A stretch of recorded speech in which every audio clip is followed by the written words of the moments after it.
Okay sir, bye.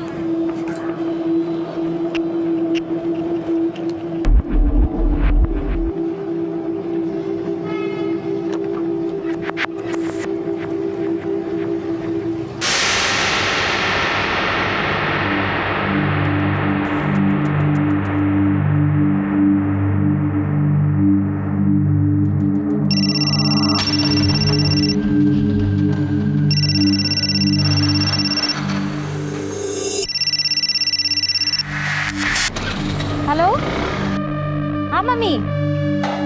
अरे हाँ, तेरा नेटवर्क ही नहीं मिल रहा था। कहाँ है तू? निकली कि नहीं? हाँ, मैं निकल चुकी हूँ, बस थोड़ी देर में पहुँच जाऊंगी। अरे मैंने तेरे लिए छोले बना के रखे हैं। अरे वाह, छोले! तब तो मैं यूँ आई। हाँ, मुझे पता है। छोले का नाम सुनते ही तेरे मुंह में पानी आ गया होगा। अरे सुन, आते समय 1 लीटर दूध और 1 बटर का पैकेट लेके आना।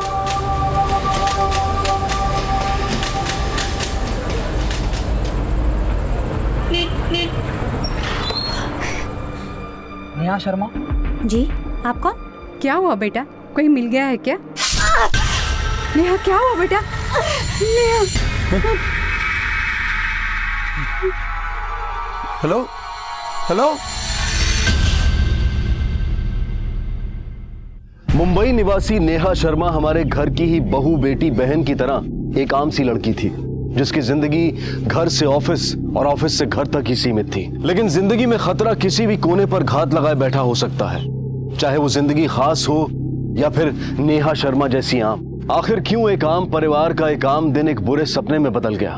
आखिर क्यों एक आम लड़की की जिंदगी का अंत इतना दर्दनाक हो गया? ये हत्या और हत्या के पीछे खड़े सवाल एक बड़ी साजिश की महज शुरुआत थे।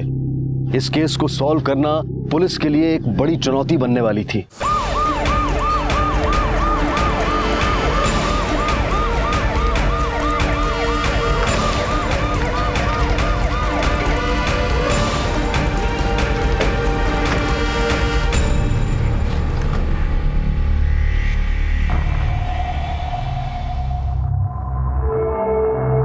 सिर के चाकू से मल्टीपल स्टैबिंग की गई है। और सर, ये वही लड़की है जिसके बारे में बूढ़ी औरत ने फोन पे बताया था। नेहा शर्मा, सेक्टर 3। ये तो यहीं का एड्रेस है। एक काम करो, बॉडी को पोस्टमार्टम के लिए भेजो, हम इसके फैमिली से मिलते हैं। ये पता नहीं कहाँ रह गई नेहा। मैंने कितनी बार कहा है फोन को चार्ज कर लिया करो।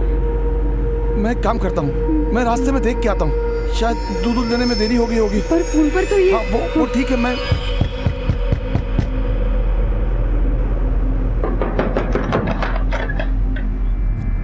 हाँ, ये नेहा शर्मा का घर है? जी हाँ, मैं मिली नेहा। हमने ही आपको फोन किया था। नेहा जिंदा नहीं मिली। बॉडी के पास से हमें ये मोबाइल फोन और आईडी कार्ड मिले हैं। ये क्या कर रहे हैं आप? नहीं, ये नहीं हो सकता। हमें उसकी बॉडी प्लेजेंट पार्क के बैक रूट पे मिली।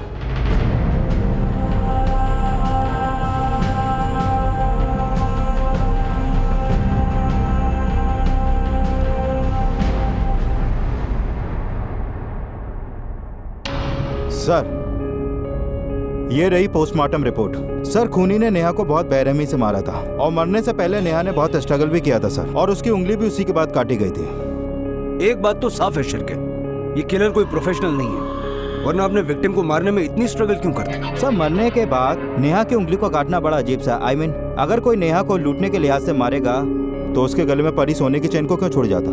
और मरने के बाद उसी उंगली को काटा गया सर, जैसे उंगली में शादी या एंगेजमेंट की रिंग पहनी जाती है। तुम्हारा मतलब है कि मर्डर में लव अफेयर का एंगल है? यस सर, आई थिंक कि ये पर्सनल अटैक भी हो सकता है। नेहा के सास ससुर है, भेजो उनको अंदर। हर रोज की तरह वो बातें करते करते वापस आ रही थी और अचानक चिल्लाने की आवाज आने लगी। नेहा, क्या हुआ बेटा? नेहा के पति, I mean, आपका बेटा कहाँ? वो यहाँ वहाँ पड़ा रहता है वो साहब। अब ये भी बेल पे छूटा। बेल पे? क्यों?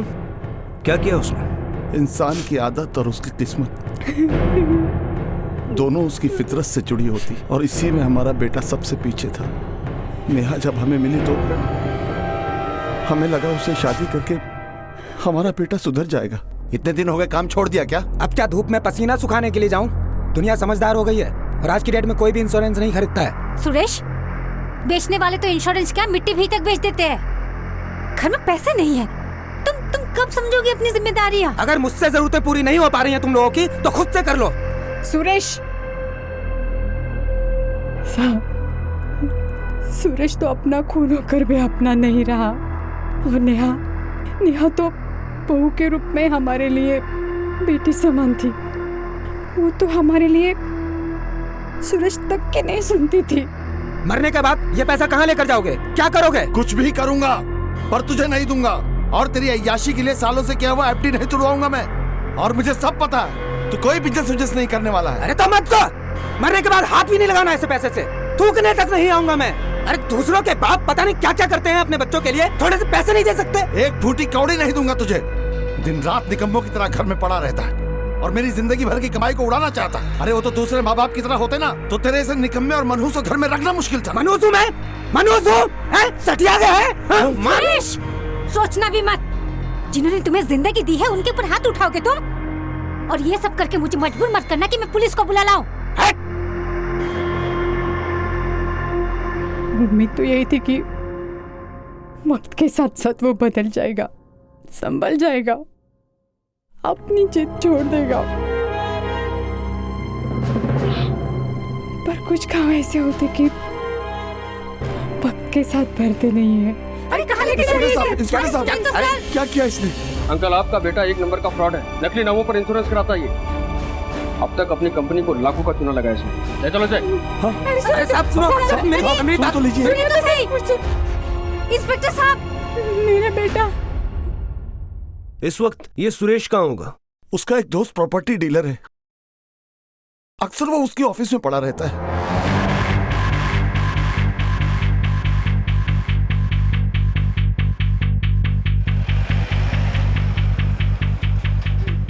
साहब मुझे लगता है बहुत बड़ी गलतफहमी हुई है। मैंने तो सारे गलत काम छोड़ दिए सब। सुरेश, तेरे सारे काले चिट्ठे हैं हमारे पास। चल मुद्दे पे आता। नेहा को क्यों मारा? मैंने नहीं हराया नेहा को साहब। अच्छा खासा बुढ़े बुढ़िया को वो संभाल रही थी और मैं उसको क्यों मारूंगा भला? तू उससे नफरत करता था इसलिए तूने उसे मारा। सुना तेरे बहुत झगड़े होते थे उसके साथ। अब अगर आपको मेरे पे भरोसा नहीं है तो आप विक्रम से पूछ ले जाकर। मैं उस दिन विक्रम के साथ उसके बेटे की बर्थडे पार्टी में था, पनवेल में। बेटा हम तो पनवेल जाएंगे ही, लेकिन अगर तू या तेरा phone out of coverage area हुआ ना फिर हम तुझे स्विच ऑफ कर देंगे, याद रखना। नेहा जहाँ काम करती है उस ऑफिस का पता चला? हाँ सर, ये पास ही में हाईवे जाने वाले रास्ते के बीच में। नेहा के बारे में सुनकर बहुत अजीब लग रहा है सर। बहुत स्वीट थी, हमेशा अपने काम पर ध्यान रखती थी। It's okay but it's not that nice. Ma'am ये सारे कलर ऑप्शंस हैं, आपको जो भी अच्छा लगे you can choose. Excuse me ma'am, may I help you? Yeah sure, just give me 1 second.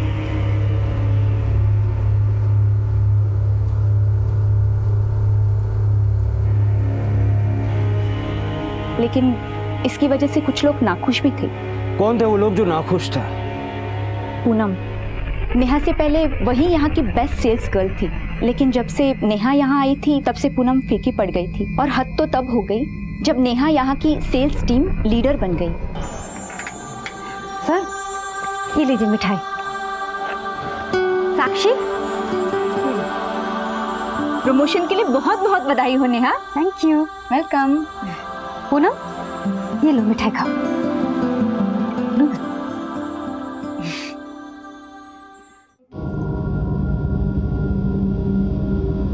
ये पूनम का? ऊपर है सर। पूनम, तुम्हारी बेस्ट फ्रेंड नेहा का मर्डर हुआ है। सुना तुम्हारी बहुत बनती थी उसके साथ। सर मैंने कहा ना कि मैंने कुछ नहीं किया है। मैंने कब कहा कि तुमने कुछ किया है? चलो मैं सीधे सीधे अपने सवाल पूछता हूँ, नेहा के साथ क्या प्रॉब्लम थी तुम्हारी? सर मैं यहाँ बहुत सालों से काम करती हूँ, बट इतनी मेहनत के बाद भी एक नई लड़की आई और 2 महीने में ही मेरी हेड हो गई। सर इस बात का मुझे बहुत बुरा लगा और इसी बात से मैं थोड़ी सी चिड़ी हुई थी। इस चिड़ का अंजाम ये हुआ कि नेहा अब इस दुनिया में नहीं है। नहीं नहीं सर, ऐसा कुछ नहीं है। मैंने कुछ नहीं किया है। जिस दिन नेहा के साथ ये सब कुछ हुआ मैं यही थी स्टोर में। मैंने पूरा दिन इन्वेंट्री किया न्यू स्टॉक का। सर, सुरेश के दोस्त विक्रांत से बात हुई। पनवेल में उसके बेटे की बर्थडे पार्टी थी और सुरेश पूरे दिन वहीं पे था। उसने पार्टी के कुछ पिक्चर्स भी मुझे भेजे हैं। शिरके, ये भी तो हो सकता है कि मर्डर करने वाला कोई और है और करवाने वाला कोई और। सुपारी किलिंग? लेकिन सर, खून के तरीके को देखकर तो लगता है कि मर्डर करने वाला कोई नया हो। शिरके, कोई नया हो भी सकता है। वैसे भी कॉन्ट्रैक्ट किलर्स अपने शुरुआती कुछ कामों में कुछ न कुछ गलतियां तो करते ही हैं, इसीलिए हमें वहाँ उल्टियां भी मिली। सर, वैसे जेल में सुरेश की काफी क्रिमिनल से दोस्ती हुई थी और मैंने पता किया कि कोई वीरा नाम का कॉन्ट्रैक्ट किलर है जिससे उसकी काफी जमती थी। वीरा?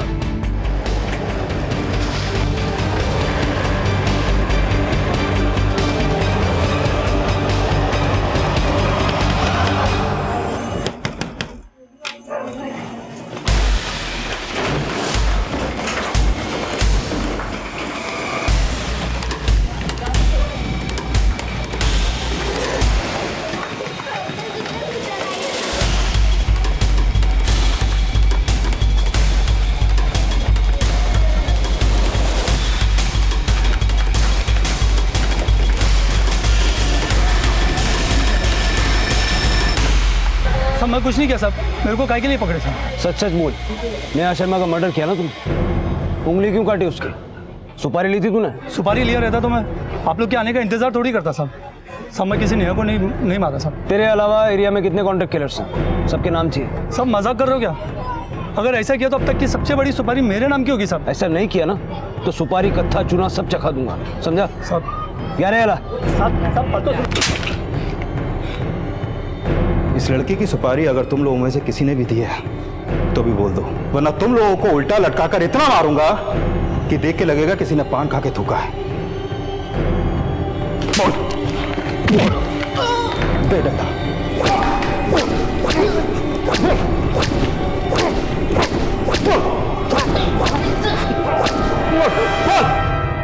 सर, ये रास्ता भी डेड एंड पे निकला। इन लोगों की इतनी धुलाई की लेकिन किसी ने कुछ नहीं कबूला।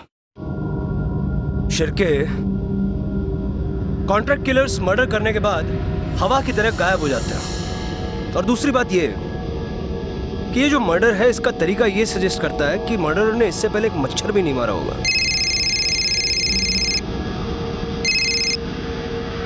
हेलो, सब इंस्पेक्टर शिरके बोल रहा हूँ। Okay, thanks. सर, पूनम के कॉल और लोकेशन डिटेल्स आ चुके हैं। मर्डर के वक्त पूनम का फोन उस दिन उसी एरिया में एक्टिव था जिस एरिया में नेहा का मर्डर हुआ था। इतना सबूत काफी है। उछल तिलक,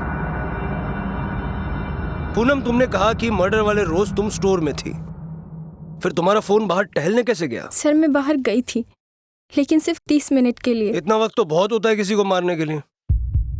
उंगली काटने में ज्यादा वक्त लगा होगा, है ना? सर, मेरा यकीन कीजिए, मुझे उस दिन ड्रेस ऑल्टर करके डिलीवर करना था कस्टमर को। मैं वहीं गई थी। उस दिन उसकी बेटी का बर्थडे था, वो बहुत बिजी थी, इसलिए सर मैं वहाँ चली गई। पूनम, अगर तुम्हारी ये बात झूठ निकली ना तो इसका अंजाम वो होगा जो तुम सोच भी नहीं सकती। हमने अक्सर ये सुना है और पढ़ा भी है कि हत्या की पुष्टि करने के लिए कॉन्ट्रैक्ट किलर्स मृतक के शरीर का कोई हिस्सा काट लेते हैं। लेकिन पुलिस ने जिन जिन संभावित कॉन्ट्रैक्ट किलर से पूछताछ की, उन्होंने नेहा की हत्या में अपना हाथ होने की बात से साफ इनकार किया। तो फिर कातिल ने नेहा की उंगली क्यों काटी? हत्या का कारण लूटपाट भी नहीं था, तो क्या यह कातिल की पुलिस को गुमराह करने की चाल थी? और इसी बीच कुछ ऐसा हुआ जो कि पुलिस की मुश्किलों को और बढ़ाने वाला था। पूनम और सुरेश दोनों के पास नेहा को मारने का मोटिव है, लेकिन मुझे सुरेश का मोटिव ज्यादा स्ट्रांग नजर आता है। सर, एक मिनट। क्या? ठीक है, हम जल्दी पहुंचते हैं।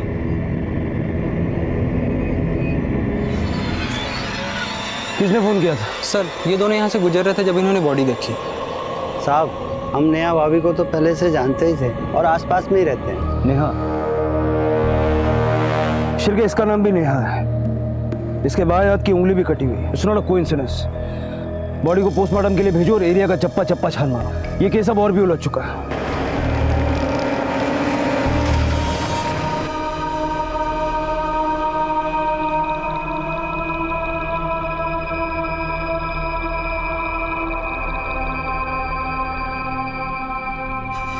ऐसा कैसे हो सकता है सर? कोई क्यों मारेगा मेरी नेहा को? किसी से कोई झगड़ा या कोई पुरानी दुश्मनी? नहीं सर, हमारी किसी से कोई दुश्मनी नहीं। हम तो कमाने खाने वाले लोग हैं, बल्कि हम तो किसी के मामले में टांग भी नहीं अड़ाते। नेहा हर रोज उस पार्क में जाया करती थी। रात के वक्त खाना खाने के बाद उसे टहलना अच्छा लगता था। देखिए, ऐसे केसेस में अक्सर मारने वाले को विक्टिम का डेली रूटीन अच्छे से पता होता है, और डेली रूटीन को इतने गौर से देखने वाले या तो नजदीकी होते हैं या आसपास वाले। अगर आपको किसी पे भी कोई शक है तो हमें बेहिचक बताइए।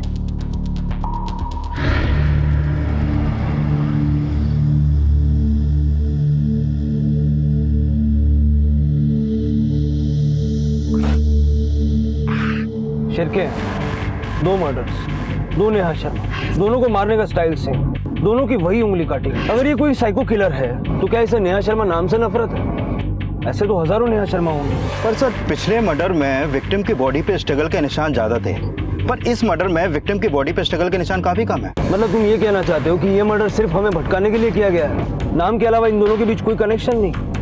तुमने आर्काइव चेक किए, ऐसा कोई सिमिलर केस मिला? हाँ सर, वो तो चेक किए, लेकिन ऐसा कोई केस हमारे पास नहीं है। शिर के डर इस बात का है कि अगर ये किलर कोई सीरियल किलर है तो हम नहीं जानते कि इसका नेक्स्ट टारगेट कौन और कब होगा। सर, मैं एक काम करता हूँ, मैं दोनों विक्टिम की प्रोफाइल कंपेयर करता हूँ। अगर ये किलर वाकई में सीरियल किलर है तो मैं जरूर कुछ सिमिलरिटीज या कनेक्शन हाथ लगेगा सर। शिर के दोनों के स्कूल से लेकर हर चीज अलग है, अलग अलग शहरों में बड़ी हुई, उम्र भी एक नहीं है, दोनों की फैमिली बैकग्राउंड भी अलग अलग है। एक सृष्टि में रहती है, एक पूनम गार्डन में, सिर्फ नाम और मर्डर का पैटर्न सेम है। सर, कहीं ऐसा तो नहीं कि किसी साइको ने पहले मर्डर के बारे में पढ़ा और उसी को कॉपी करने के लिए किसी दूसरी नेहा को मार दिया हो?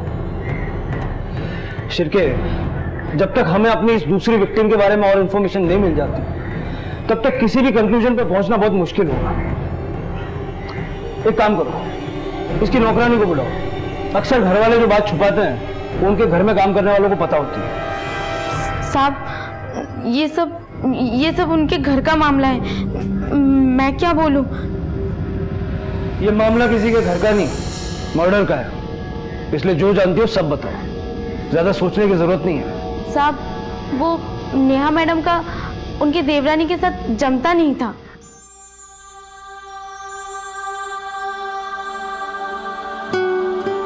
अरे भाभी, इतने समोसे मत खाओ वरना तो मोटी हो जाओगी। मतलब मेरे मोटे होने से तुझे क्या फर्क पड़ेगा? तेरी बीवी तो वैसी पतली रहेगी ना। पूरे घर में एक आप ही तो ब्यूटी हैं। अच्छा, लंगूर के हाथ में अंगूर देखा है कभी? आप भी ना भाभी, बहुत मजाक हैं। ज्यादा इतराने की कोई जरूरत नहीं है। ये जो तुम्हारी जुबान है ना, इसे थोड़ा कंट्रोल में रखो, वरना अगर मैंने कुछ करने की सोची ना तो दोबारा आवाज तक नहीं निकलेगी, समझी तुम? आपने यहाँ क्यों बुलाया मुझे? मैं क्रिमिनल थोड़ी ना हूँ। क्राइम करने से पहले हर क्रिमिनल एक आम आदमी होता है स्वाति, जैसे तुम। और यही पता लगाना हमारा काम है ना कि किसने क्राइम किया है और किसने नहीं। वैसे नेहा के मरने का ज्यादा दुख नहीं हुआ होगा तुम्हें? सुना है 36 का आंकड़ा था उसके साथ। इसकी वजह भी वही थी, उसे अपने काम से मतलब होता ही नहीं था। सामने कुछ और बोलती थी, पीठ पीछे करती कुछ और ही थी। आप मेरे जेठ जी से बात कीजिए ना, वो बताएंगे आपको सब। वैसे नेहा के बारे में बहुत सारी बातें वो नहीं जानते। नेहा बहुत सारी बातें उनसे छुपाती थी, बोलती थी कि मंदिर जा रही हूँ, और जाती कहीं और ही थी वो। ना ना नहीं सर, ऐसा कुछ भी नहीं है। स्वाति को ज़रूर कुछ गलत फहमी हुई है सर।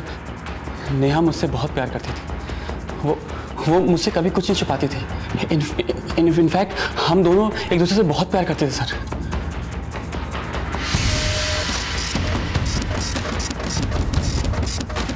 सर, ये नेहा के कॉल रिकॉर्ड्स।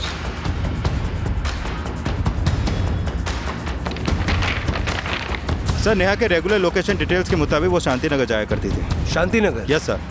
यहाँ तो पहले वाली नेहा काम करती थी। सर, इनके नाम और मर्डर पैटर्न के अलावा रूट भी सेम है। शायद ये वही क्लू है शिरके जो अब तक हम ढूंढ रहे थे।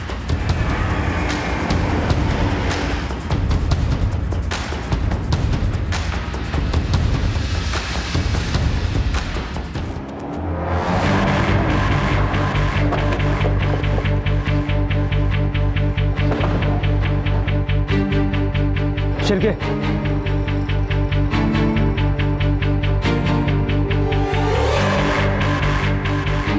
सर नेहा यहाँ पर आती थी, बेकिंग क्लास में सीखने आती थी यहाँ पर। क्लास का टाइम क्या था? दोपहर 3 से 5।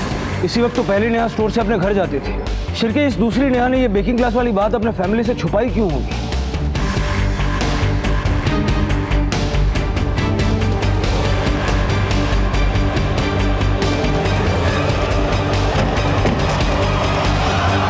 क्या आप लोग जानते हैं हर रोज दोपहर 3 से 5 में Neha sweet art baking classes जाया करती थी।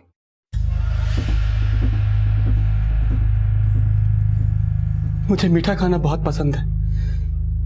मेरा बर्थडे आने वाला है। ये क्लास उसने हो सकता है मुझे सरप्राइज देने के लिए ज्वाइन किया होगा। शिरके, एक ही एरिया में इन दोनों का होना एक बहुत बड़ा क्लू है। ये वेस्ट नहीं होना चाहिए। एक काम करो, इस एरिया का सारा सीसीटीवी फुटेज स्कैन करो। ये काम समंदर में से मोती ढूंढने जैसा है, लेकिन हमें करना होगा। सर, 2 अलग अलग परिस्थितियों में 2 अलग अलग हत्याएं, लेकिन इन दोनों ही हत्याओं में समानता थी, न सिर्फ नाम की बल्कि हत्या के तरीके की भी। लेकिन पुलिस को पूरा यकीन था कि इन दोनों नेहा शर्मा के हत्यारे अलग अलग थे। अगर पुलिस का अनुमान सही था तो दूसरी नेहा शर्मा का हत्यारा बेहद शातिर था, जिसने पहली हत्या के तरीके को हूबहू उतारा था, ताकि पुलिस का सारा ध्यान और शक किसी सीरियल किलर की तरफ चला जाए। भले ही इन दोनों नेहाओं में कोई सीधा संबंध ना हो, लेकिन कहीं ना कहीं इन दोनों के दुर्भाग्य एक दूसरे से जुड़े हुए थे। सर, मैंने उस एरिया के सारे सीसीटीवी फुटेज मंगवाए हैं, ये देखिए सर।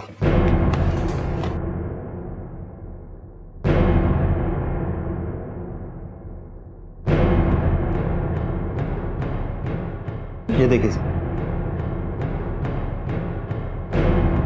शिरके, इस एरिया के सारे गैरेजेस में पूछताछ करो। ये दूसरी नेहा अपनी स्कूटी रिपेयर करवाने कहीं ना कहीं तो गई होगी। जी सर।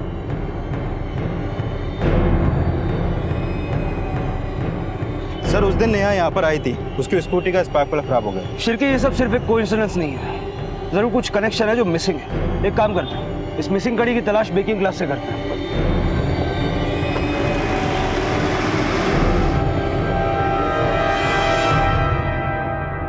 नेहा की किसी से कोई दुश्मनी या कोई ऐसा था जिससे उसकी बनती नहीं थी? नेहा बहुत ही अच्छी लड़की थी, थोड़ी मैसी थी।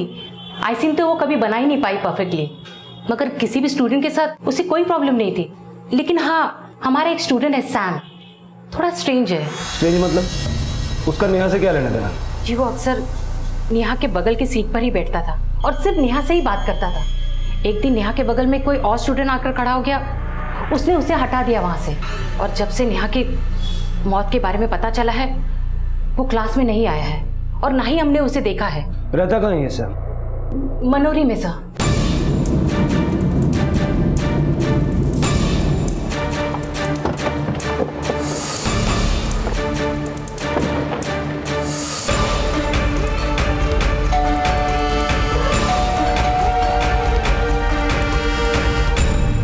सैम घर पे है?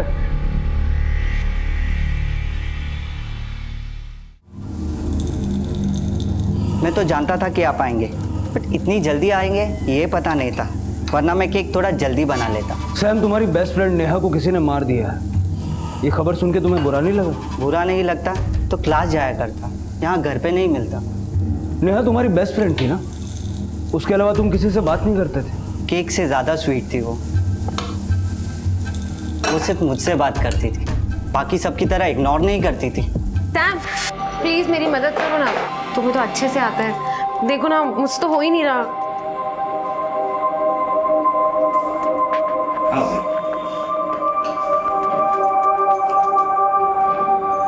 You're too good. अच्छी कुकिंग के पहले अच्छा ऑर्गेनाइज करना जरूरी है। Okay sir. सैम, तुम जानते थे कि वो मैरिड है, ये जानकर तुम्हें गुस्सा भी आया होगा। मैं कभी उसे हार्म नहीं पहुंचा सकता था। वैसे तो कोई और था जो उस पर नजर रख रहा था। कौन रख रहा था नेहा पे नजर? कुछ 10-12 दिन पहले एक लड़का मिला मुझे क्लास के बाहर, जो नेहा को ढूंढ रहा था। 10-12 दिन पहले? 29 तारीख के आसपास तो नहीं? हाँ शायद। सर, 29 तारीख को ही पहले नेहा का मर्डर हुआ था। सैम, और क्या जानते हो उस लड़के के बारे में?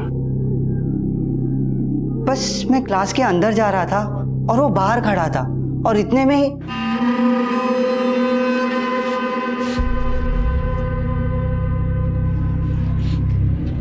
भाई सुन, वो नेहा आई क्या इधर? हाँ आई होगी। तुम कौन?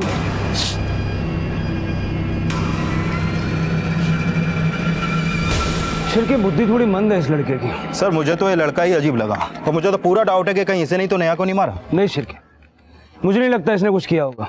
हाँ थोड़े रंग ढंग अजीब है इसके, तो मर्डर वगैरह इसके बस की बात नहीं।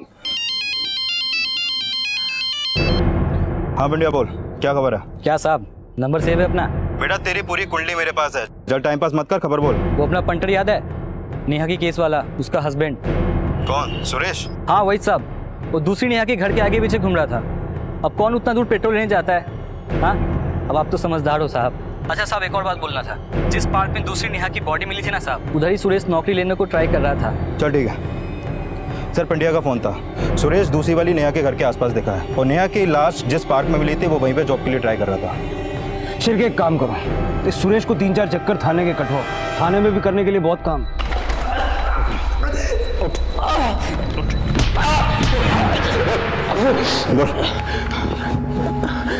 मैं सच बोल रहा हूँ साहब, मैंने कुछ नहीं किया, माँ की कसम खा के कहता हूँ। पार्क में क्यों गया था? पार्क में नौकरी मांगने के लिए गया था। ज्यादा घुमा मत, वरना इतना मारूंगा कि नौकरी क्या पानी भी नहीं मांग पाएगा। मैं सच बोल रहा हूँ साहब, मैं उस दिन बहुत जगह नौकरी मांगने के लिए गया था, जेल जा चुका हूँ तो मुझे कोई नौकरी देने को तैयार नहीं है, तो सोचा पहुँच भी नहीं कर लूँ। आपको भरोसा नहीं है तो आप जहाँ जहाँ मैं गया था वहाँ जाकर पूछताछ कर सकते हैं।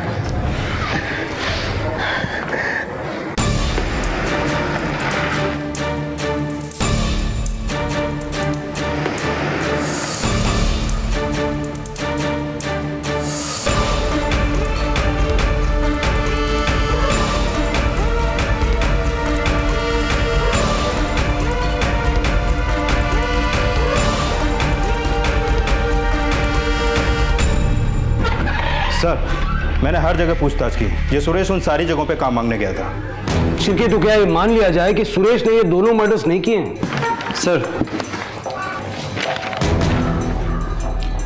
सर ये वो स्केच है जो सैम ने हमारे स्केच आर्टिस्ट से बनवाया था। कुंडली निकालो इस लड़के की।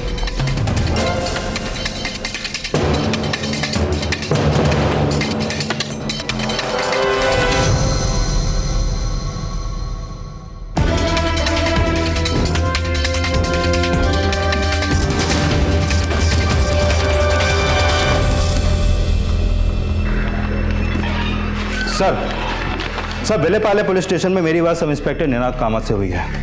ये स्केच उनकी फाइल में दर्ज एक मिसिंग कंप्लेंट से मैच हुई है। और सर इस लड़के का नाम रघु है और इसकी कंप्लेंट इसकी मां ने ही लिखवाई थी। इस रघु का एड्रेस है? Yes sir. चलो।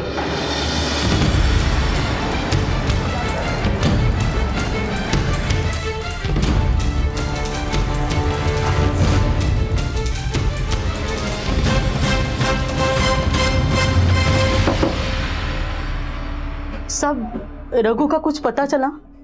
मैंने तो सब जगह पे ढूंढा लेकिन कहीं नहीं मिला वो। आपका बेटा करता क्या था? कुछ काम नहीं करता था, दिन भर दोस्तों के साथ अय्याशी करता था। किती समजावलं त्याला पण वो मेरी कहाँ सुनता था, बहुत नशा करता था। सर आसपास में मैंने पता किया, इस रघु के लक्षण तो ठीक नहीं लगते। ड्रग्स वगैरह तो करता ही है और साथ ही जिंदगी में हमेशा फेल ही हुआ है। पढ़ाई से लेकर क्रिकेट तक कहीं भी कुछ बड़ा नहीं किया इसने। शिरके कोई इतना यंग लड़का क्यों हायर करेगा, वो भी ऐसा जो कोई काम ठीक से नहीं करता? क्या पता सर, हो सकता है किसी ने पैसों और ड्रग्स का लालच दिया हो। यंग था, रास्ते से भटका हुआ है, तो इसे बहकावे में लाना आसान ही होगा। एक काम करते हैं, ड्रग्स के सारे अड्डे छान मारते हैं।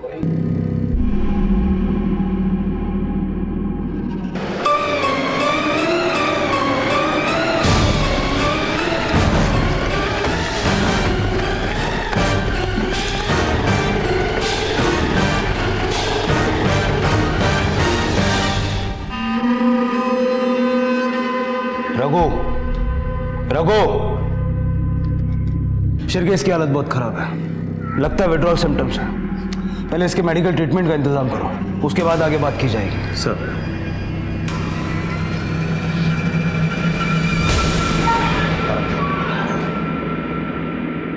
कैसी तबीयत है रघु? ठीक हूँ। इन दोनों को जानते हो? इसे तुमने मारा और इसको भी तुमने मारा? नहीं साहब, इसे मैंने नहीं मारा। फिर इसे किसने मारा? साहब वो मेरा मामा आया था।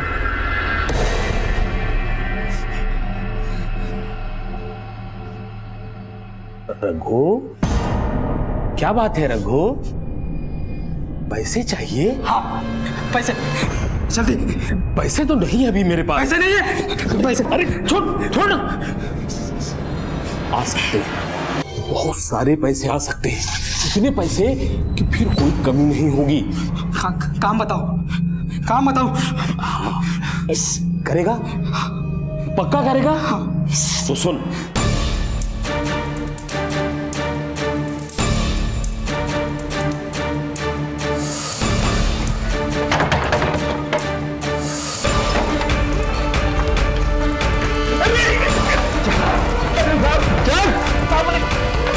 अंदर डाल इसको।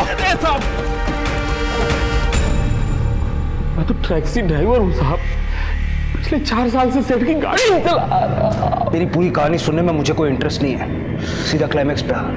चल नाम बता। साहब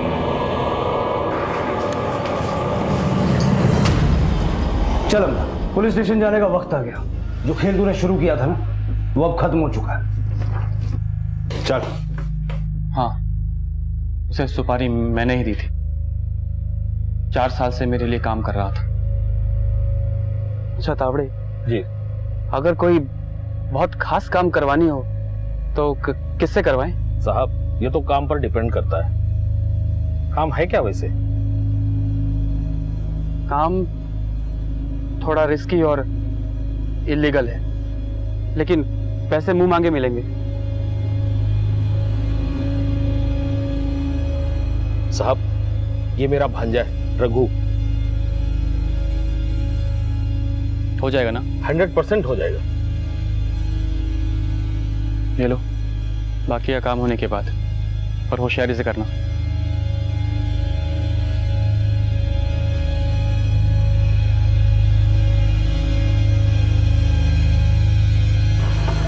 देखो वही लड़की है, अच्छे से देख लो इसको और कुछ भी गड़बड़ मत करना, समझे?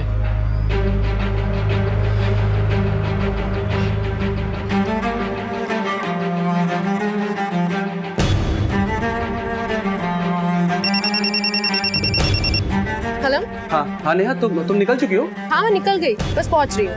हाँ ठीक है, ठीक।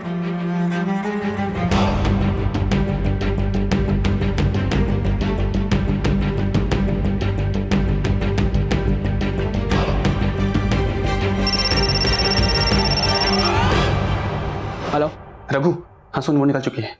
कोई गड़बड़ नहीं होनी चाहिए, समझा? अब सुन, मैं सीधा 1 हफ्ते के बाद उससे मिलूंगा बाकी के पैसों के साथ। मैंने बहुत बड़ी गलती की जो उस लड़के पर भरोसा किया। जिस इंसान को अपने खुद के चलने का होश नहीं हो, वो इतना बड़ा काम कैसे कर सकता था? और फिर सब गड़बड़ हो गया। तूने रघु को शांति नगर के बाद वाले सिग्नल पे वेट करने के लिए बोला था, पर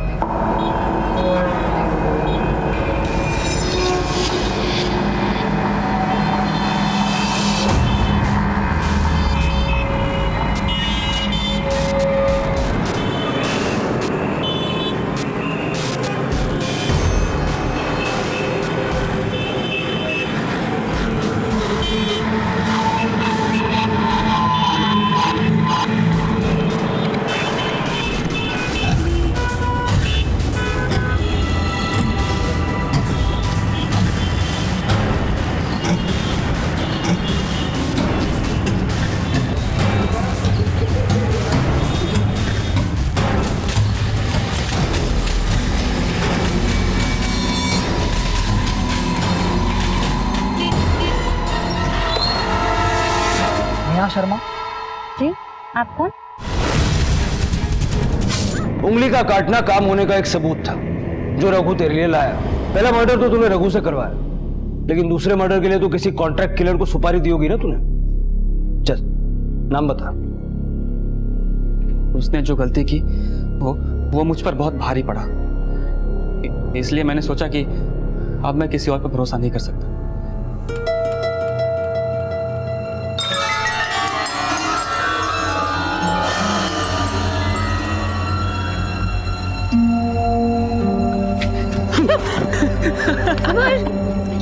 होश आके है, क्यों बच्चों जैसी हरकतें कर रहे हो? अरे तो आओ ना, बड़ों की तरह करते हैं। अमर, आओ तो, अरे अरे कहाँ लेके जा रहे हो अमर? आओ तो देखो तो कितनी अच्छी जगह है, देखो ना। हाँ हाँ हाँ, आओ आओ ना मेरे पास। अमर, अब तक हमारी ये तो समझ में आ गया कि तूने ये सब किया कैसे, लेकिन एक बात तूने अब तक नहीं बताई। क्यों? क्या बिगाड़ा था उसने तेरा? बिगाड़ा? पूरी पूरी पूरी जिंदगी खराब कर दी उसने मेरी। मजाक बना दिया सबके सामने। मतलब? मैं हकलाता हूँ, कभी कभी हो जाता है हकलाना। मैं क्या करूँ इसमें? आप लोगों के सामने भी हकलाया था, लेकिन मैंने अपने ऊपर कंट्रोल किया। अरे पहले तो मैं इतना हकलाता था कि मैं कभी किसी से बात नहीं कर पाता ठीक से, लेकिन जब से नेहा जिंदगी में आई थी मैंने पूरी कोशिश की कि मेरा यह हकलाना ठीक हो जाए। मैं जोर जोर से अखबार पढ़ता था, गाने गाता था रात भर चुप चुप कर, ताकि मेरी ये आदत ठीक हो जाए, हकलाना बंद हो जाए। लेकिन सब बर्बाद कर दिया उसने, सिर्फ एक हंसी के कारण सब बर्बाद कर दिया उसने।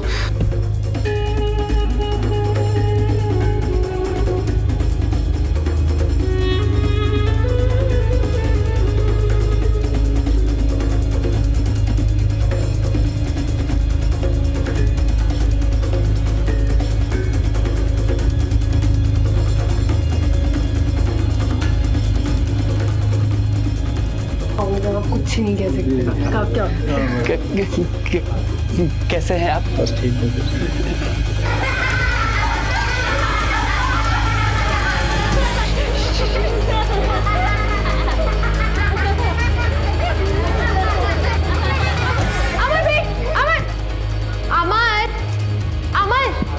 अमर सुनो, अमर आई एम सॉरी। तुम मेरी आदत जानते हो ना कि मैं किसी भी बात पे हंस देती हूँ, और जिस तरीके से तुमने आके बात की मैं खुद को रोक नहीं पाई, और कोशिश भी की थी मगर वो गलती उन बच्चों की थी। वो हंसने लगे तो मेरे मुंह से हंसी निकल गया। I am so sorry.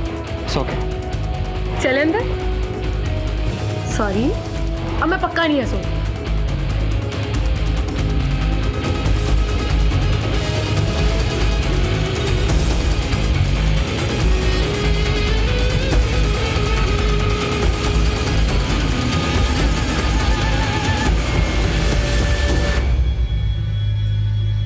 इतनी खूबसूरत थी वो, हमेशा खुश रहती थी, हमेशा हंसते रहती थी, लेकिन उस दिन के बाद से उसकी हंसी मुझे चुभने लगी थी। तो इतनी सी वजह के लिए तूने अपनी बीवी को मार डाला? तेरी वजह से आज 2 लोग इस दुनिया में नहीं है, और वो 17 साल का लड़का मर्डरर बन चुका है।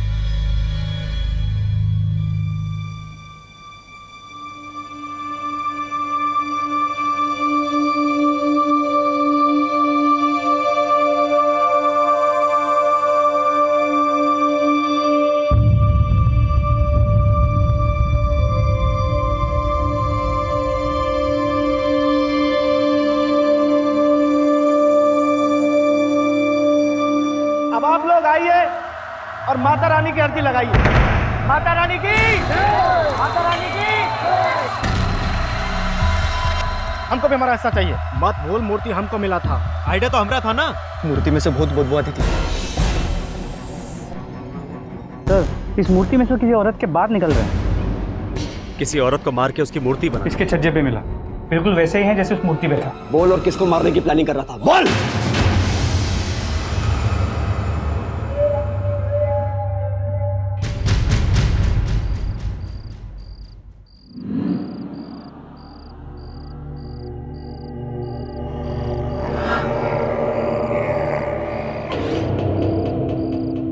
सत्यम ही लाश है, सत्यम ही लाश है। चल यहाँ से। रुकना, बड़ा खतरनाक आइडिया है हमारे दिमाग में। लाश को दिखा के गांव में इसका मेला लगाएंगे, खूब सारा पैसा कमाएंगे। नहीं, बहुत चिंता है। नहीं, चल यहाँ से। मेरी बात समझ, किसी को पता नहीं चलेगा। अरे ये जोखिम भरा वाला काम है। जिसका लाश है ना वही जाने। हमको लाश दिखा के पैसा नहीं कमाना। हम है ना, किसी को पता नहीं चलेगा। और अगर किसी को शक हो भी गया तो मुखौटा हटाकर कह देंगे देवी प्रकट होने वाली है, और फिर देखना पैसों की बरसात। पर अरे ज्यादा परपराओ मत, हाथ लगाओ जल्दी से। हाँ, एक बार पैसा लपेट लिया ना, फिर इस मूर्ति का विसर्जन कर देंगे। सुनो सुनो सुनो, अब कलयुग में होगा भक्तों का कल्याण, सभी को मिलेगा अपनी समस्या का समाधान, बोलेगा देवी मैया का नाम। सिर्फ 60 दिन, केवल 60 दिन में अवतारित होंगी देवी, स्वयं भूमूर्ति से अवतारित होंगी। सुनो सुनो सुनो, सबको मिलेगा अपनी समस्या का समाधान, कलयुग में होगा सबकी समस्या का समाधान।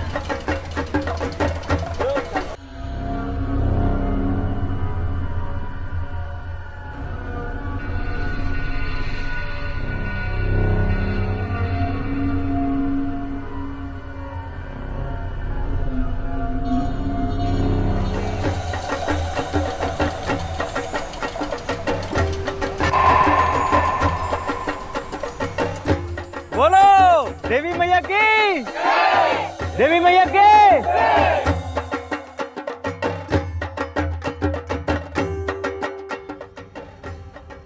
ये लो दादा आपकी चाय। वाह, बहुते बढ़िया चाय है। क्या बोला भैया? हाँ, अब तो पूरे ही भक्त बन गए हो, खूब पुण्य कमा रहे हो। किसी का कल्याण हो या ना हो, इनका तो हो रहा है। खूब नोट छान रहे हैं भैया। नोट तो पता नहीं, पर बदबू जरूर छान रहे।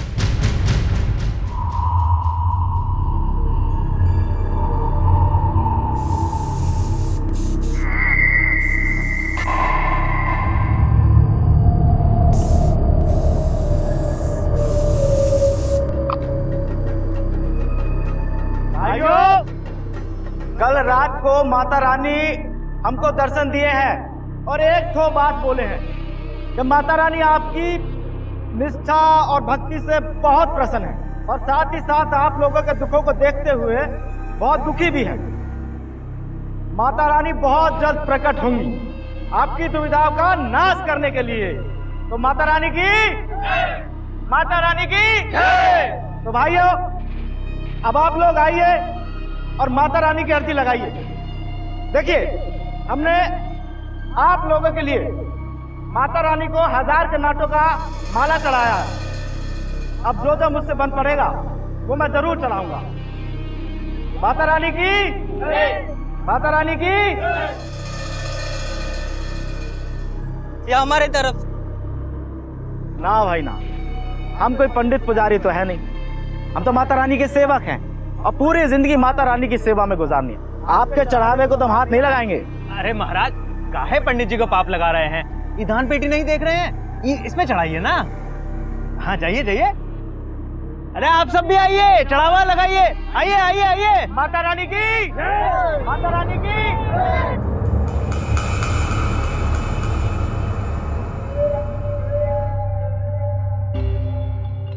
जब कोई विश्वास की दुकान खोलकर बाजार लगाता है, उसका विज्ञापन करने के लिए गलियों में उतर आता है, तो यकीन मानिए कि वो विश्वास का सौदा कर रहा होता है, अंधविश्वास को बेच रहा होता है। अंधविश्वास के ऐसे व्यापार में ना तो कोई श्रद्धा होती है और ना ही कोई भक्ति, बस होता है तो सिर्फ पैसा। इसके पीछे मंशा सिर्फ एक ही होती है, झूठ की चाशनी को शहद बनाकर दिखाना और उसमें सीधे साधे लोगों को मक्खियों की तरह फंसाना।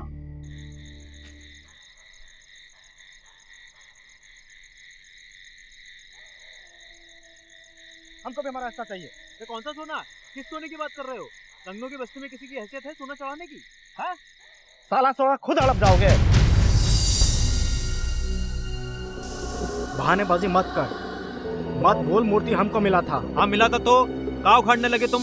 हाँ, आइडिया तो हमरा था ना, तुम तो डर के कट रहे थे, बोले नहीं करते हैं, इसमें तो बड़ा जोखम है। ये देखो, ये हम थे जो दिए ई माल कमा के माला माल होने का आइडिया। ये ब्रेन की कौन कीमत है कि नहीं? लटकोर, तू जानता नहीं हमको। 2 घंटे में ना तुम्हारा सारा खेल खत्म कर देंगे, बता देंगे पूरी दुनिया को। अरे धमकी मत दो, छोड़ो हमरा कॉलर।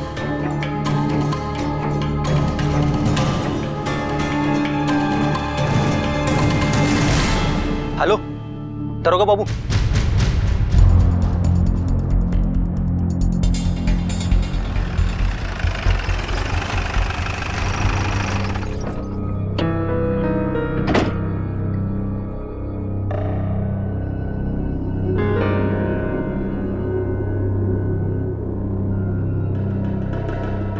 ये सब क्या है गुप्ता?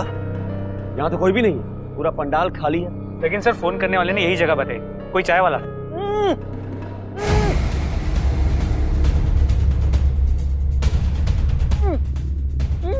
बोलो इसे। साले ससुरा मिलिएगा हमका, फिर बताए देते हैं। मालिक, हम बोला, हम ही ने आपको फोन किया था। तुम्हारा ये हाल किसने किया? वो सत्यम और शंभू ने, उन दोनों ने हमको यहाँ फोन करते हुए सुन लिया और मूर्ति लेके भाग गए। मूर्ति लेके भाग गए? पर क्यों? वो तो पता नहीं, लेकिन मालिक मूर्ति में से बहुत बदबू आती थी, शायद इसी वजह से लेके भागे होंगे। मूर्ति में से बदबू आती थी? हाँ। गुप्ता, इन दोनों को ढूंढो, और हाँ, इस मूर्ति को भी। सर।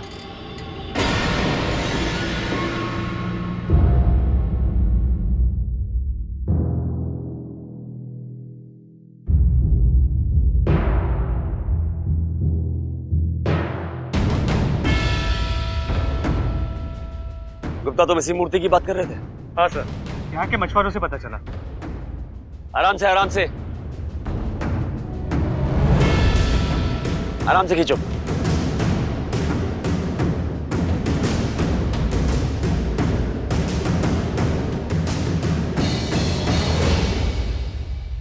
सर, इस मूर्ति में से किसी औरत के बाल निकल रहे हैं।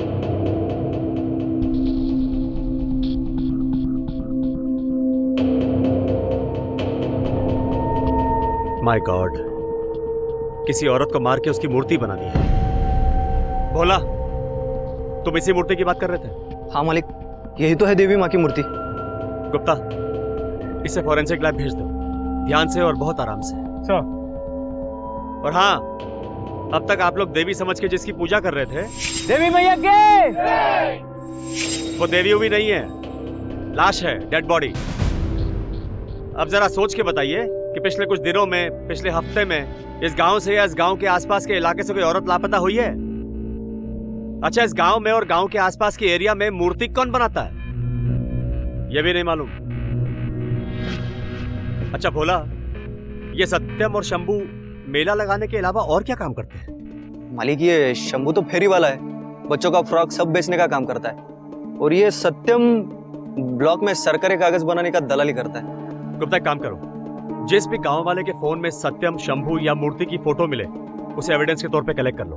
सर। कोई सोच भी नहीं सकता था कि कभी किसी देवी की मूर्ति के अंदर लाश मिल सकती है। इस खबर ने लोगों के विश्वास की बुनियाद हिला दी थी, लेकिन कोई ऐसा क्यों करेगा?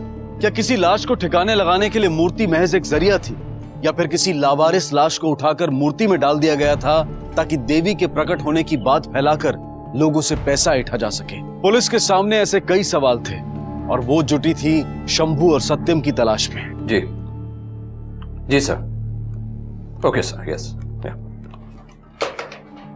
मिश्रा, ये केस जितना सीधा दिख रहा उतना है नहीं। अपने लाइफ में मैंने बहुत लाशें देखी हैं, लेकिन पीओपी में लाश मिलना मैंने पहली बार देखा। ये केस बहुत पेचीदा और सेंसिटिव है। धर्म के नाम पर लोगों की भावनाओं के साथ खिलवाड़ हुआ है। इससे पहले लोगों का गुस्सा बढ़ के हमें उन्हें पकड़ना होगा। Yes sir. मिश्रा, मुझे तुम्हारी एफिशिएंसी पर पूरा भरोसा है। पूरी ताकत लगा दो कि मुजरिम जल्द से जल्द पकड़े जाए। सर, आप बिल्कुल चिंता न करें, दिन रात एक कर देंगे हम।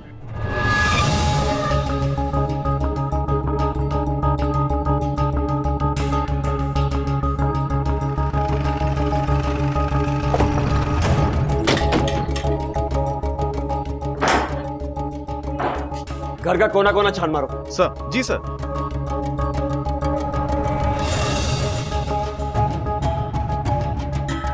कुछ मिला? नहीं सर। चलो। सर, अंदर बिस्तर, बर्तन और कपड़ों के अलावा कुछ खास मिला नहीं। चलो। सर।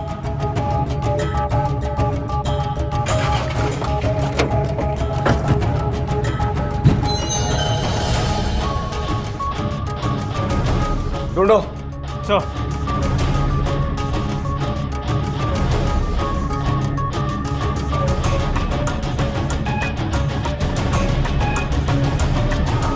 सर, यहां भी कुछ नहीं मिला।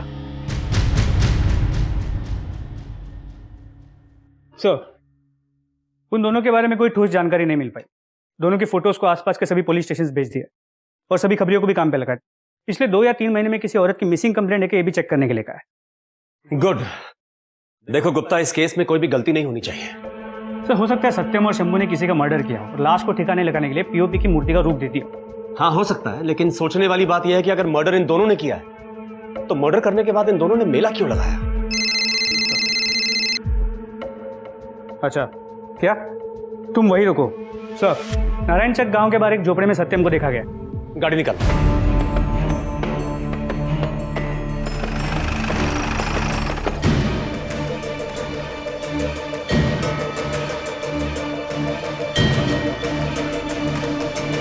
तू यहां बाहर नजर रख।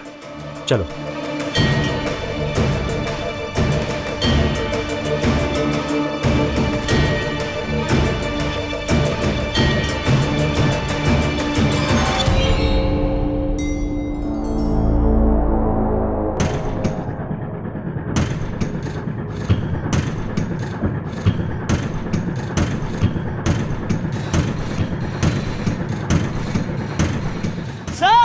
सर आइए जल्दी। बिल्कुल चुप। पहले मर्डर करता है, उसके बाद मेला लगाता है और अब यहाँ छुप के बैठा है। साहब कोई मर्डर नहीं किया। चल तुझे मेला दिखाता हूँ, लेके चलो इसे, चल। साहब आपको नहीं पता शंभू कहाँ पर है? हमने कोई मर्डर नहीं किया है। आपको तो ये भी नहीं पता था कि वो लाश कहाँ से आई और वो लाश मूर्ति में कैसे पहुंची। तुझे कुछ नहीं मालूम, अभी सब याद आ जाएगा। बोल शंभू कहाँ है? मैं बताता हूँ साहब वो मूर्ति शंभू को मिली थी साहब, आपको कुछ नहीं पता। शंभू के गांव का पता और उसका फोन नंबर दोनों बता जल्दी। साहब शंभू बरियापुर गांव का है साहब। फोन नंबर क्या उसका? नंबर क्या उसका? निकल।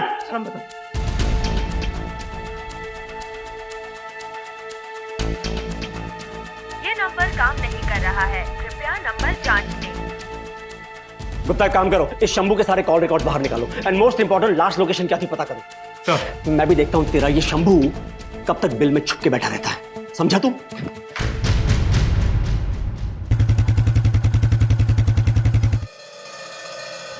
सर फोन के नेटवर्क डिटेल से पता चला है कि शंभू यहाँ से भागकर पास के गांव गया, जहाँ उसने अपना फोन स्विच ऑफ कर दिया।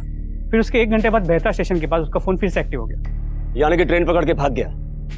गुप्ता एक काम करो, सबसे पहले ट्रेन की टाइमिंग पता करो और उसके बाद शंभू के गांव और घर के बाहर 2 कांस्टेबल तैनात कर दो। देखता हूं भाग के कहां जाता है।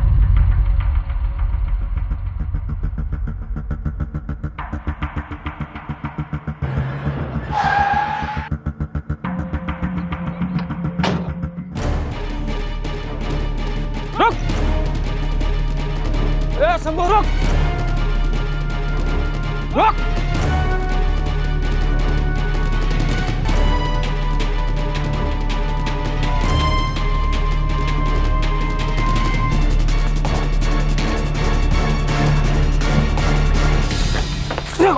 इधर हमें भगाएगा?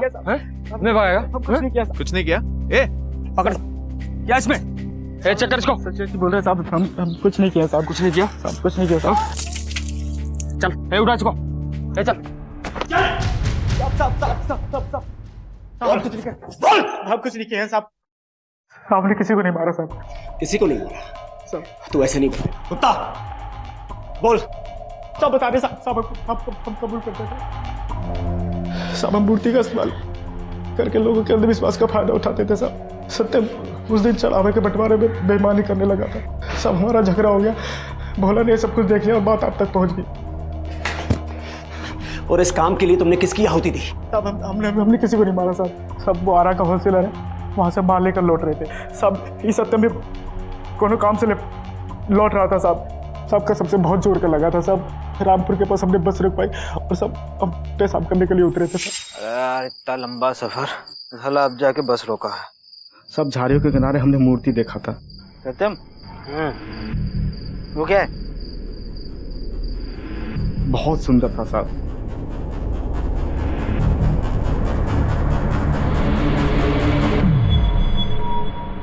सत्यम लाश है। तब सब हमें पता चला कि इस मूर्ति के अंदर एक लाश है। अब हम तो बहुत डर गए थे। क्यों बे?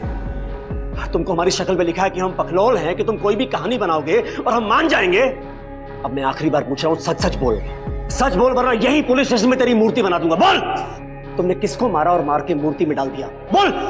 साहब हम सच्ची सच्ची कह रहे हैं, आपको नहीं मालूम था उसमें किसका लाश है। साहब हमारा अब्बत मारा गया था, लोग में आके मूर्ति को उठा रहे थे साहब।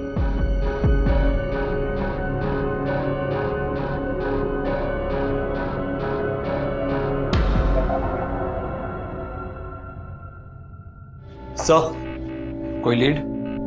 अब तक तो नहीं सर। हमने सत्यम और शंभू से काफी पूछताछ की, लेकिन अब तक कोई खास इन्फॉर्मेशन हाथ नहीं लगी है सर। अगर लाश रामनगर के उस तालाब के पास मिली है तो वो लड़की आसपास के किसी गांव में ही रहती होगी। एक काम करो मिश्रा सर, आसपास के पुलिस स्टेशन में चेक करो कि किसी लेडी की मिसिंग रिपोर्ट आई है क्या। अपने खबरियों को एक्टिवेट करो, एक एक गांव को छान मारो। Sure sir. अगर सत्यम और शंभू सच कह रहे थे तो इसमें हैरानी की कोई बात नहीं थी, क्योंकि आस्था का ऐसा व्यापार सबसे आसान होता है। इसमें इन्वेस्टमेंट जीरो, मेहनत जीरो और रिटर्न्स बहुत हाई होते हैं। इस व्यापार में लोग आकर प्रणाम करते हैं और पैसा देकर चले जाते हैं, और उन पैसों के बदले में उन्हें कुछ देने की भी जरूरत नहीं होती। शायद इसीलिए शंभू और सत्यम ने वो मूर्ति उठाकर मेला लगा लिया था। लेकिन पुलिस की मुश्किलें डबल हो गई थी। उन्हें पता नहीं चल रहा था कि ये लाश किसकी। उनके पास ना तो आइडेंटिफिकेशन का कोई जरिया था और ना ही आगे की कोई लीड। डॉक्टर साहब क्या पता चला? प्लीज बैठिए बैठिए। जी, मूर्ति से बॉडी किसी औरत की मिली। बॉडी कितनी पुरानी? 2 से 3 हफ्ते पहले मारा गया। और मौत का कारण? उसके सर पे किसी हैवी चीज से वार किया गया है, या फिर उसके सर को बार बार दीवार पे या जमीन पे मारा गया है। उसकी बॉडी से ये सोने की बाली मिली।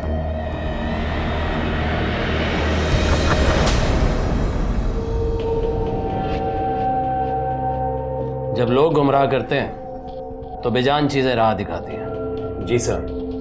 ये बालियां बताएंगी कि इसे किसने खरीदा है। हर दुकान पर दस्तक दो, खोद निकालो जुर्म की जड़ को।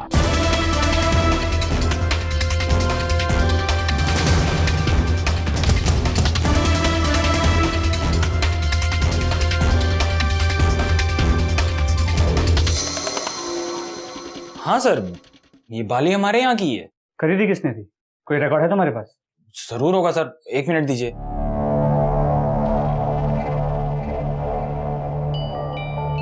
हाँ सर, ये 4 महीने पहले एक ये जगन सिंह नाम के आदमी ने खरीदी है। जगन सिंह, जगन नौटंकी मंडल। ठीक है, तुम वही रुको।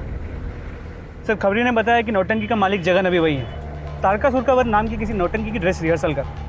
सर, उसने और एक बात बताई, उसकी बीवी कविता 1 महीने से किसी को भी दिखी नहीं।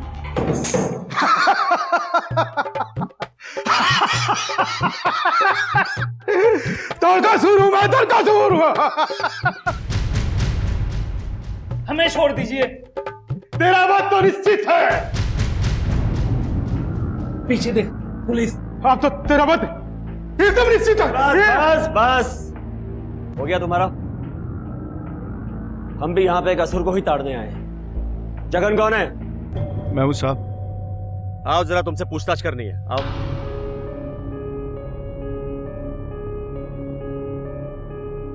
जगन, तेरी पत्नी कविता कहाँ है? सर, तीरथ पे गई। हम यहाँ तेरी नौटंकी सुनने नहीं आए हैं, सच सुनने आए हैं। तुझे क्या लगा कि तू अपनी ही पत्नी का मर्डर करके हमको नौटंकी दिखाता रहेगा और हमें पता ही नहीं चलेगा? क्या कह रहे हैं सर? कविता का खून? नाटक मत कर। हमने नहीं मारा सर। सर, हमें तो पता ही नहीं उसका कत्ल हो गया। तेरी पत्नी इतने दिनों से गायब है और तूने अब तक उसकी मिसिंग कंप्लेंट ही नहीं लिखवाई। सर, वो मुझको बोल के गई थी तीरथ पर जा रही है। सर, किसी ने बोल दिया कि फोन फट जाता है, तो उसने कभी डर के हमारे फोन को हाथ भी नहीं लगाया, कांटेक्ट भी नहीं कर पाए। आप बताइए सर, मेरी क्या गलती है? मुझे कैसे पता होगा कहाँ है, किस हाल में? अच्छा, 15 से 20 मार्च के बीच तू कहाँ था? सर, मैं बनारस में था, मौसी के यहाँ पे। उनकी तबीयत बहुत खराब थी। मौसी के पास बनारस में? नंबर निकाल। गुप्ता, देखो बात करके। नंबर लगा। ये नंबर काम नहीं कर रहा है, कृपया नंबर जांच ले। नहीं लग रहा सर। तेरे घर में तेरे किन दोस्तों का आना जाना है? तेरी पत्नी का किसके साथ उठना बैठना, मिलना जुलना था? मुझे उन सभी लोगों के नाम और नंबर चाहिए। कुछ औरतें आती थी और मनोज और रितेश आते थे। मनोज और रितेश कौन है? सर, मंडली के लड़के। जगन के घर तुम्हारा इतना आना जाना क्यों था? मालिक, जगन दोस्त है हमारा,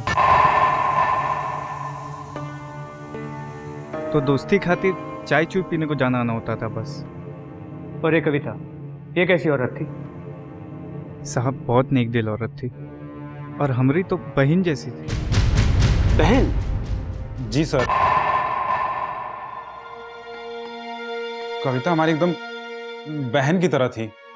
अच्छा एक तो बात बताओ कि जगन के थिएटर में तुम क्या करते हो? सर हम उसका बैक स्टेज का सारा काम देखते हैं। Back stage? जी।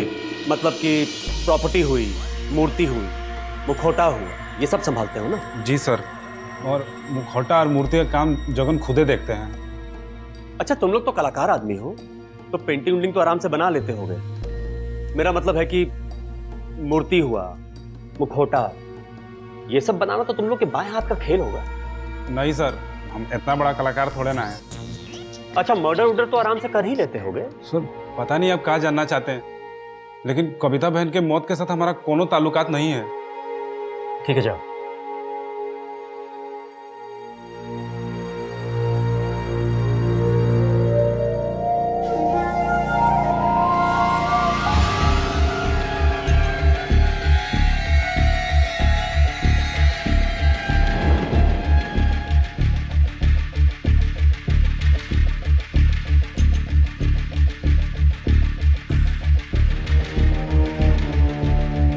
गुप्ता, तुम लोग नीचे तलाशी लो, मैं ऊपर देखता हूं। चल ऊपर दिखा।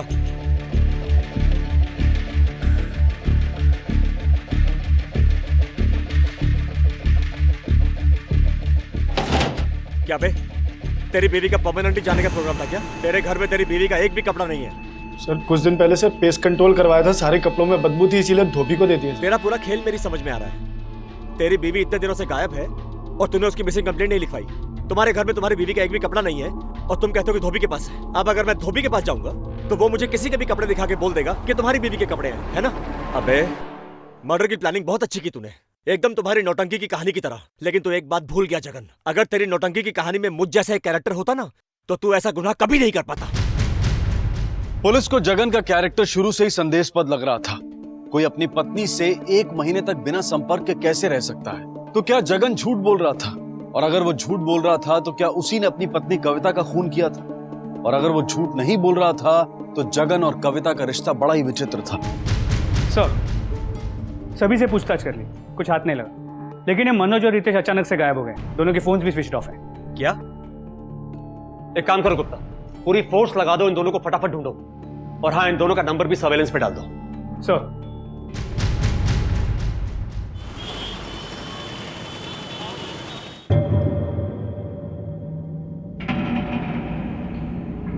सर अभी अभी पता चला कि मनोज का फोन फिर से एक्टिव हो गया, लेकिन सिम किसी और के नाम पे। कहां पे हुआ है? करवा में। गुप्ता काम करो, करवा पुलिस को हमारे आने की खबर दे दो, और हाँ उनसे कहना कि हमसे कोऑर्डिनेट जरूर करते रहे। सर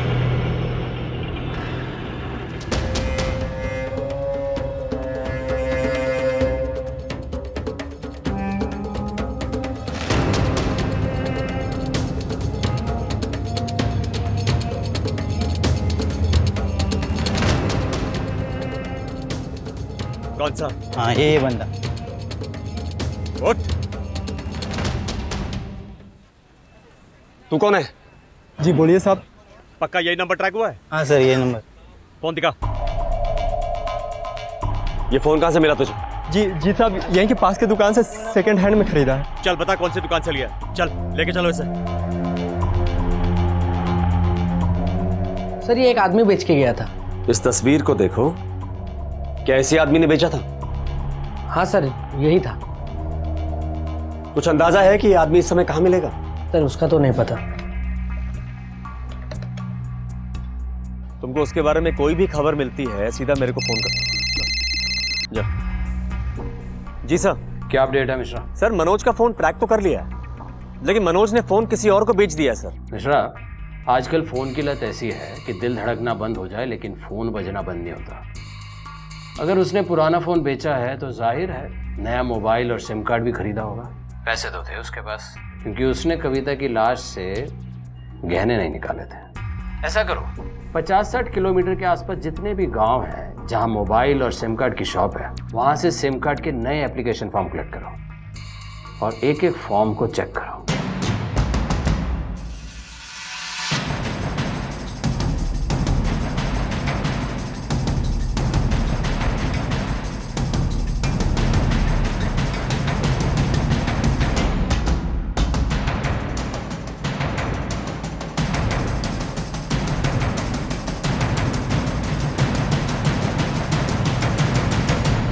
सर आपका शक सही निकला। मनोज ने पास ही के कस्बे से नया सेलफोन और सिम कार्ड खरीदा। ये उसकी डिटेल्स है। Very good. कुछ और मिला? हाँ सर, साइबर सेल को मनोज के पुराने फोन में से एक डिलीटेड वीडियो के ट्रेसेस मिले। वो उसे रिकवर करने की पूरी कोशिश कर रहा है। गुड। गुप्ता काम करो, इस मनोज का फोन भी सर्वेलेंस पे डालो। सर। पुलिस मनोज और रितेश को पकड़ने के लिए जमीन आसमान एक कर रही थी, पर क्या ये कोशिश रंग लाएगी?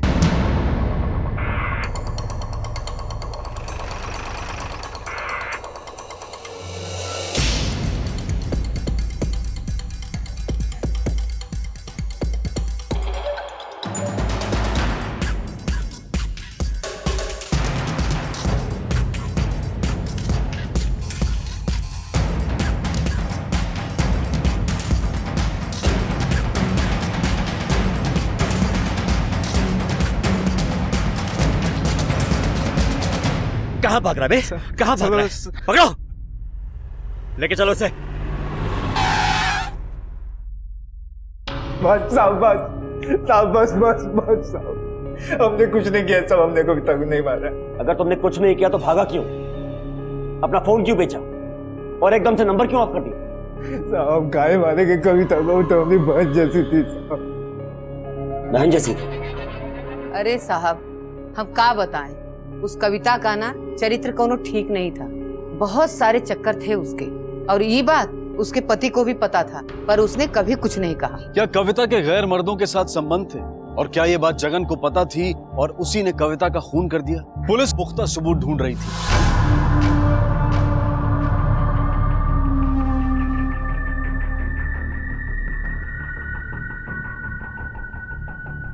सर, इसके छज्जे पे मिला, बिल्कुल वैसे ही है जैसे उस मूर्ति पे था। अच्छा, तो तूने अपनी बीवी को मारकर उसकी मूर्ति बना दी और भी लोगों को मारकर उनकी मूर्ति बनाकर विसर्जन करने का इरादा था तेरा? नहीं सर। बोल और किसको मारने की प्लानिंग कर रहा था? बोल। सर मैं सच बोल रहा हूँ सर, ऐसे मास्क और भी खरीदे मैंने। तुझे क्या लगता है हम क्या जुबरी तलैया से हैं जो हमें बेवकूफ बना रहा है? बोल। मैं सच कह रहा हूँ सर, और भी 2 मास्क रिहर्सल हॉल में रखे हैं सर। रिहर्सल हॉल में रखे हैं? चल दिखा, चल। अरे देखना यार, उस वाले में देख जाके, तो देख नीचे वाले।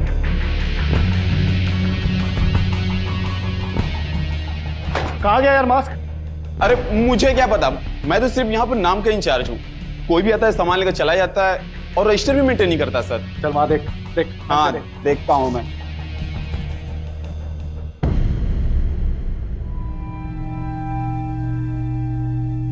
सर एक मास्क मिला है, एक नहीं मिल रहा सर। देवी माँ का कॉस्ट्यूम भी गायब। हमारे साथ नौटंकी करके हमको बेवकूफ बनाने की कोशिश कर रहा है। गुप्ता, इन दोनों को हवाला देके चलो। चलो। हमने कुछ नहीं किया सर।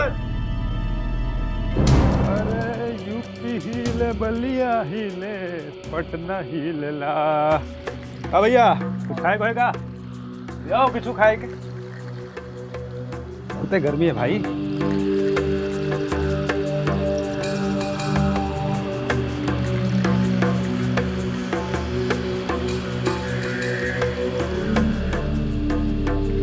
क्या तुम वही रुको?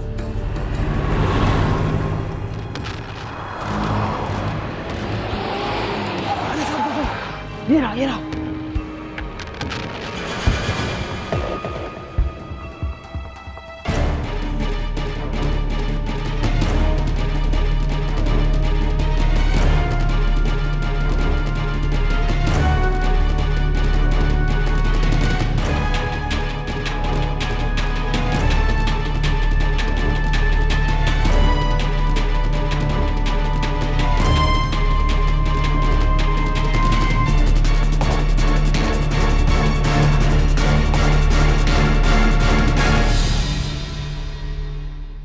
ले चलो इसे। सर हम कुछ नहीं किए सर। मैं आखिरी बार पूछ रहा हूँ, सच बोल दे। अरे सर हम कुछ नहीं किए हैं, कुछ नहीं किया, अभी बताएगा तू। अरे सच बोल रहे सर, हम कुछ नहीं किया है। कुछ नहीं किया है? हम कुछ नहीं किया है। अरे सर हम कुछ नहीं किया है। कुछ नहीं सर, सच बोल रहे हैं सर। चुप! अब सुन मेरी बात, मनोज ने सच बक दिया है।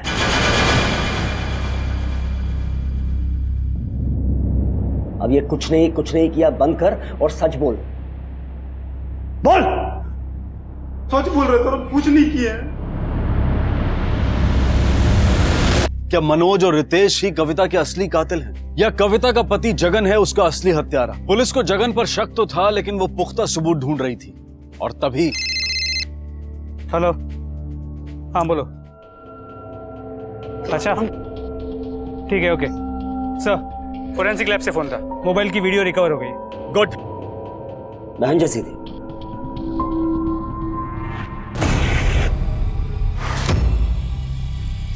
सर, ये वीडियो तुम्हारे फोन में कहां से आया?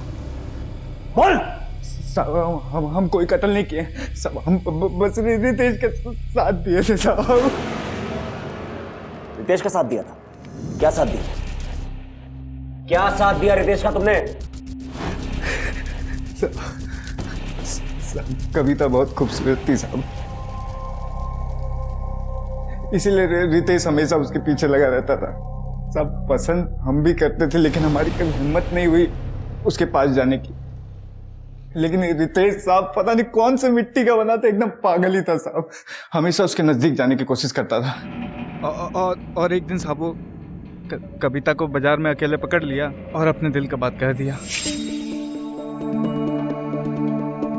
अरे कविता भौजी, प्रणाम। रितेश तुम यहाँ पे? वो कहा है ना कि आपसे एक बात कहनी थी। हाँ बोलो। अरे भौजी वो कहा है ना कि आप हमको बहुत अच्छी लगती हैं और हम आपसे बहुत प्यार करते हैं। दिमाग खराब है तुम्हारा, पगला गए हो तुम। तुम्हें दिखता नहीं हम शादीशुदा हैं? तुम्हारे भैया को पता चलेगा ना, खूब मारेंगे तुमको। भौजी हम आपसे बहुत प्यार करते हैं, एक बार समझिए तो।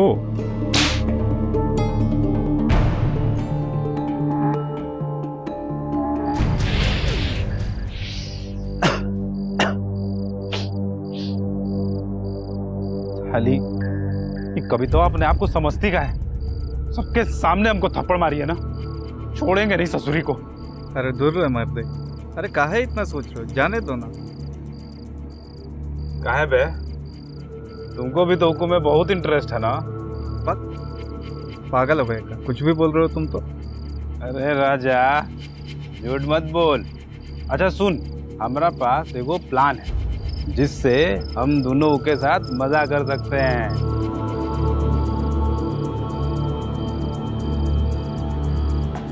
ऐ, तुम्हारा ना दिमाग खराब हो गया। देखो भाई, हमको तो कोनो लफड़ा में नहीं पड़ना। अरे कोनो लफड़ा नहीं होगा, तो हमारा बात सुन।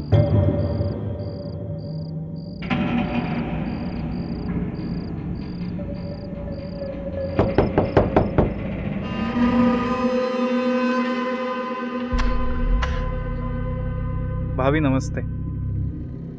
तुम दोनों यहाँ पे? वो भाभी हम ना मामा बन गए, तो सबको मिठाई देने जा रहे थे, सोचा आपको भी देते चले। भाभी आप अंदर नहीं बुलाएंगे? आओ।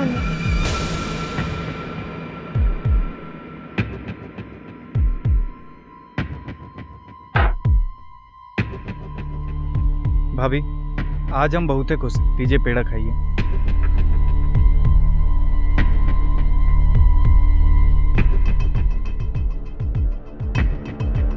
रिहर्सल कैसा चल रहा है तुम्हारा? ठीक ठीक चल रहा है भाभी।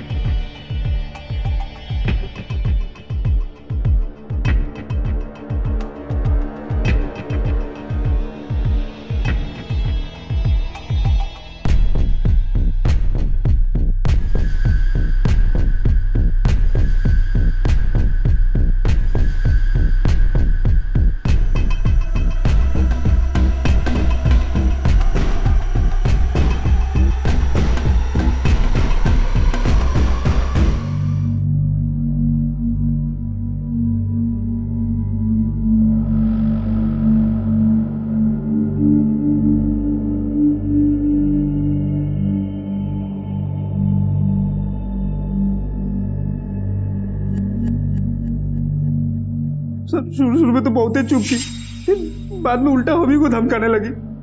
हम डर गए थे सर। फिर एक दिन जगन आऊ का मंडली वाले लोग भोपाल जा रहे थे परफॉर्मेंस देने के लिए, फिर हम बीमारी का बहाना लेके वही रुक गए। फिर बाद में हम कविता के लैंडलाइन पे फोन करके उनको रिहर्सल हॉल में बुलाए, फुटेज देने के बहाने। बाद में पता चला कि वो कहीं तीर्थ यात्रा पे जा रही थी। उसके बावजूद वो हमसे मिलने आई।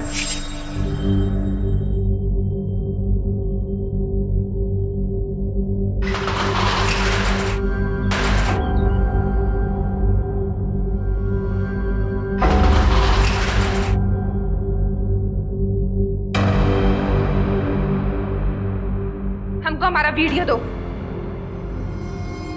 अरे दे देंगे, इतना काहे उकता रही हो? देख रितेश, बहुत हो गया अब। हाँ, हमको हमारा वीडियो दो अभी के अभी, वरना हम पति और पुलिस दोनों को बता देंगे।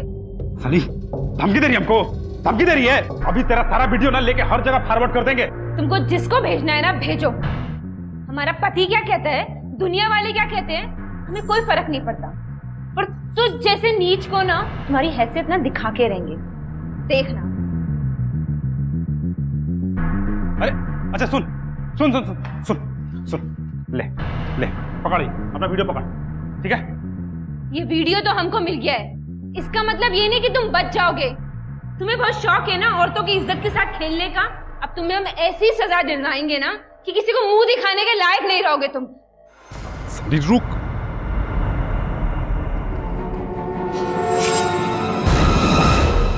रितेश क्या हुआ? तबीयत खराब है का? नहीं। और ये मूर्ति कहाँ से आई है? मूर्ति नहीं है, कविता है। क्या बकवास कर रहे हो? देखेगा? हाँ।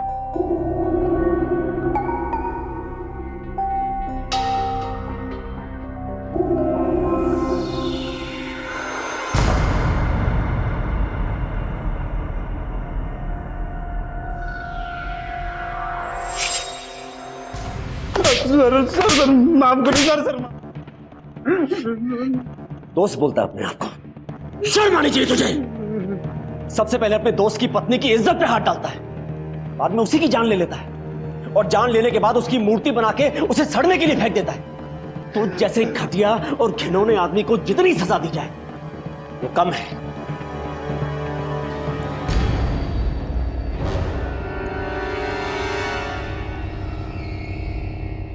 कविता के हत्या के इस मामले ने इस बात की फिर से एक बार पुष्टि कर दी कि हमने अपने समाज में औरतों को खुलकर जीने की, अपनी बात कहने की और अपना दुख दर्द बांटने की आजादी नहीं दी है। अगर मनोज और रितेश कविता को ब्लैकमेल कर रहे थे तो उसने कभी इसके बारे में किसी को कुछ बताया क्यों नहीं? पहले ही दिन से इसके खिलाफ आवाज क्यों नहीं उठाई? इसमें दोष सिर्फ कविता का नहीं, हमारी मानसिकता का है, हमारे नजरिए का है, जो ऐसे किसी भी अपराध का शिकार बनने के बाद औरतों को एक अलग तरीके से नीची नजर से देखता है। क्यों ऐसे अपराध में बदनामी होती है औरतों की? अगर कोई आपका सामान लूट लेता है या आप किसी हिंसा का शिकार होते हैं तब तो आपकी बदनामी नहीं होती। तो फिर ऐसे अपराध में औरतों की बदनामी क्यों? बदनामी का ये डर ही ऐसे हैवानों को ऐसे घिनौने अपराध करने का अवसर देता है। ये बेहद जरूरी है कि हम अपने आसपास के लोगों की मानसिकता, उनका नजरिया, उनकी सोच बदलने की कोशिश करें। इसी विचार के साथ मैं अनूप सोनी अब आपसे विदा लेता हूँ। फिर मुलाकात होगी अगले एपिसोड में और खुलासा करेंगे एक और जुर्म का। तब तक अपना और अपने परिवार का ख्याल रखें और देखते रहें क्राइम पेट्रोल डायल 100। सबक एक को सीख हम सबको। जय हिंद। क्राइम पेट्रोल के और भी दिलचस्प कहानी देखने के लिए हमारे चैनल को सब्सक्राइब करें और बेल आइकॉन दबाना न भूलें।